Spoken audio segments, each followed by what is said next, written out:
বক্তব্য রাখার কিছু নেই। আপনারা সকলেই জানেন যে আমাদের দেশটা দীর্ঘ 17 বছরে একদম ক্ষত হয়ে গেছে। দেশটাকে পুনরায় গঠন করার জন্য আমাদের ভারপ্রাপ্ত চেয়ারম্যান জনাব তারেক রহমান 31 দফা রাষ্ট্র কাঠামো মেরামতের দায়িত্ব দিয়েছেন।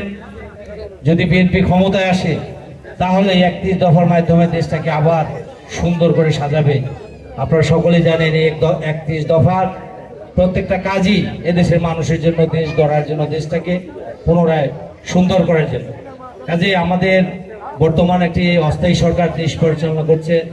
আগামী 15ই ফেব্রুয়ারির ভিতরে আমরা আশাবাদী যে জাতীয় সংসদ নির্বাচন হবে।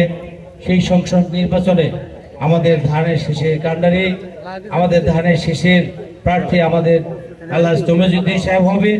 আমরা সকলে মিলেমিশে তাকে ভোট দিয়ে নির্বাচিত করে আমাদের ধামরাইয়ের পরিবেশটাকে যাতে সুন্দর করতে পারি। কারণ আপনারা জানেন তিনি সর্বক্ষণ চেষ্টা করে, দীর্ঘদিন যখন ক্ষমতায় ছিল তখনও চেষ্টা করছে ধামরাই উপজেলাটাকে কিভাবে সুন্দর রাখা যায়, ধামরাই পৌরসভাটাকে কিভাবে সুন্দর রাখা যায়, তার জন্য সে কাজ করে আসছেন। অতএব আমি আপনাদের সকলকে বলবো, আপনারা কেউ বিচ্ছিন্ন না হয়ে, কেউ এদিক সেদিক না গিয়ে সবাই ঐক্যমত হয়ে, সবাই ঐক্যবদ্ধ হয়ে আগামী নির্বাচনে কাজ করবেন। কারণ আপনারা সকলে যদি ঐক্যবদ্ধ থাকেন তাহলে আমাদের বিজয় নিশ্চিত ইনশাআল্লাহ। কাজে আমি আমার বক্তব্য দীর্ঘায়িত করতে চাই না।